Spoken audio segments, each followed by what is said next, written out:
महाराज जी, हमारे पूज्यजन और आदरणीय परिवारजन जब कुछ ऐसा कार्य करें जो उनके लिए अनैतिक और गरिमा रहित हो, ऐसी स्थिति में मन क्रोध उत्पन्न हो गया और क्रोध के बार बार आने के कारण भक्ति आराधना में भी बाधा उत्पन्न हुई, पति पत्नी में तनाव उत्पन्न हुआ। महाराज जी, मन में आ रहे विचारों तथा क्रोध को कैसे शांत करें? उनके प्रति सिर्फ कर्तव्य भावना है, आदर भावना पूर्ण रूप से नहीं हो रही।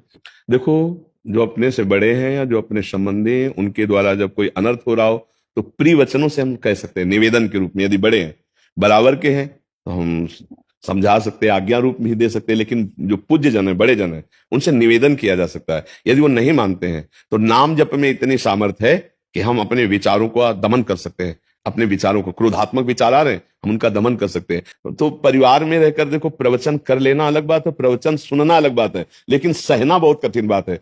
पति आवे और वो प्रतिकूल व्यवहार करे, सास ससुर प्रतिकूल व्यवहार करे, घर के जन प्रतिकूल व्यवहार करे, अब वो सह गई तो बहुत बड़ी संत है। सहना बहुत कठिन है। कहना सरल है, सुनना सरल है, सहना कठिन है। और यदि सास ससुर और पति की सेवा ना बनी तो फिर गृहस्थी में कलह और अशांति बनी रहेगी। आपको सहनशील बनना पड़ेगा।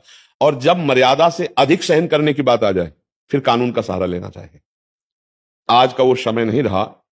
ये भी प्रार्थना है कि नई बहू है या परिवार के सदस्य है, अगर वो एक मर्यादा है वहां तक तो ठीक है। इसके बाद जब ये पता चले कि राक्षसी भाव का प्रयोग करके शोषण करने की भावना है, तो फिर कानून का सहारा लेना चाहिए। जहां तक हो सके सहना चाहिए, और जब ऐसा लगे कि सहन करने की अभियोग्यता के बाहर बात है, तो फिर कानून का सहारा ले लेना चाहिए।